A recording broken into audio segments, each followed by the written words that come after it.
My review of the Radiolink RC4GS V2 radio.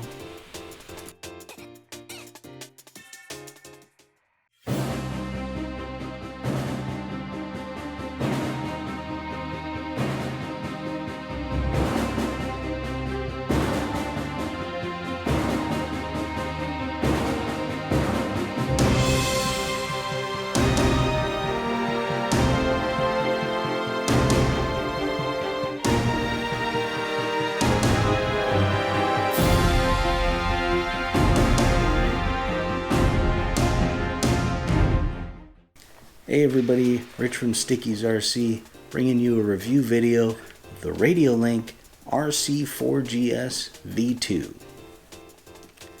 I've had about a week and a half of testing this radio out with my new rig, the Vanquish Jeep, and I have to say overall, very impressed with the quality of this radio and the value of this radio. It comes with a ton of features, and it has an excellent range. I tested out the range. Unfortunately, I didn't get it on film, but I did test it out where I drove my Jeep out, basically out as far as I could see it, or I was comfortable with where I could see it. And I estimated it to be probably 200 to 300 yards. I had absolutely no problem whatsoever. No glitches, no problems. Turned the car around, drove it right back to me. Here I'm doing some testing of the radio, making sure everything is going the right direction, setting the endpoints, setting the exponential, and just overall making sure everything is working and ready to go for when I take it out on its initial test run. Got the unit powered up. As you can see, I had the throttle trim set at positive 38 to the right.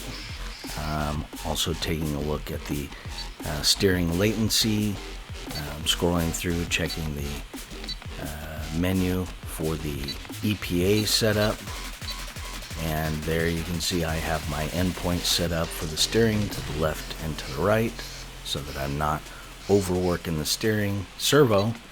And I didn't have any problems as far as the throttle was concerned, and I'm not using the third channel with this rig, so there was no need to set that up. Next, you can see I'm adjusting the throttle exponential and changing the curve so that when I pull the trigger, I have a longer pull where I'm getting very low throttle before I get to about the halfway trigger mark, and the throttle starts to pick up. I found that for crawling, I like to change that curve so that I have a lot of throw in the trigger for fine speed adjustments. And here I'm just scrolling through some of the other menu items, just showing what options are available in the radio.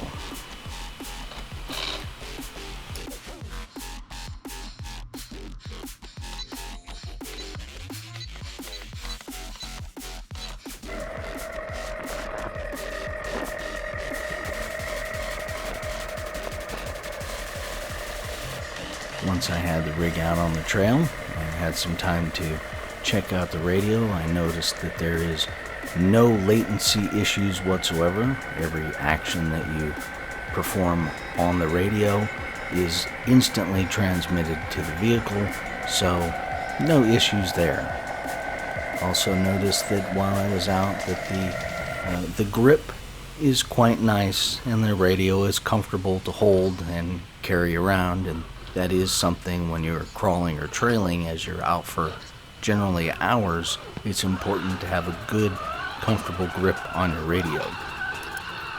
Something I also noticed that I did like about this radio was its weight.